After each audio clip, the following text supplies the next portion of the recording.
जय सत्य स्वामी सत्यवक जी का आज हम 24 गुण सूत्रों में से 5वां गुण सूत्र प्रतिपादित करने जा रहे हैं। अहिंसक बनो। सभी सांप्रदायिक धर्मों में दया प्रेम इसको स्वीकार किया गया है।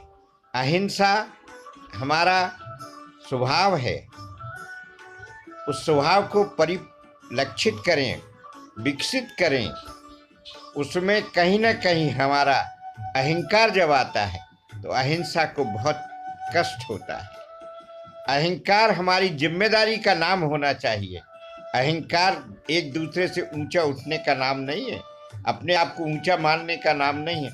हम सब सृष्टि पे एक ही तरह से आए हैं और एक ही तरह से विसर्जित होंगे। हम प्रकट होते हैं, तब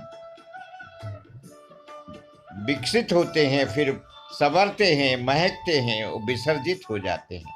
यही हमारे जीवन का एक सिलसिला अनादिकाल से चल रहा है। इसमें जितने महामानव राम, कृष्ण, बुद्ध, महावीर, ईसा, जरथुस्त्र, मार्क्स और अन्य आए हैं, उन सब ने मानवता की सेवा की है। अहिंसा के माध्यम से ही दुनिया को आगे बढ़ाया है। क्रोध भी हमारे जीवन को उतना आवश्यक है जितना कि कहीं कहीं अगर डांटने से बात बनती हो तो। इसके अलावा क्रोध का कोई उपाय नहीं है, उपयोग नहीं है। क्रोध हमारे जीवन में अगर ज़्यादा होगा तो मानसिक बीमारी हो जाएगी, हमें जलना पड़ेगा, हम भी जलेंगे, समाज भी जलेगा, दुख होगा। जहाँ दुख होगा वह हिंसा होगी। इसलिए हमें अहिंसक बनना ही होगा।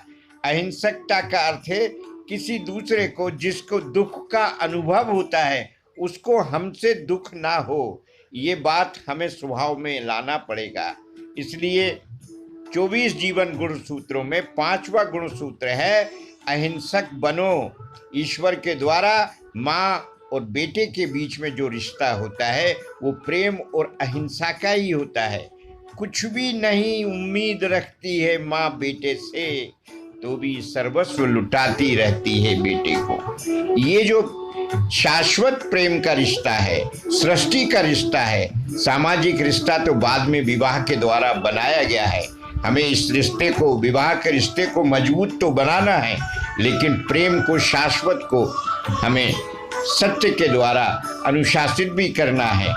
कभी कभी जब ऐसा होता है, वो बालक प्रेम वश उद्दंड होकर माँ को दुख देता है तो माँ झापड़ भी रसीद कर देती है। तो यह सत्य रूपी अनुशासन सामाजिक रूप से प्रकट हो गया। अब हमें देखना है कि हमें अहिंसा को किस स्तर तक अपनाना है। ये मनुष्यता के रास्ते में सबसे बड़ा कदम है अहिंसक बनना। अहिंसक बने। जय सत्य।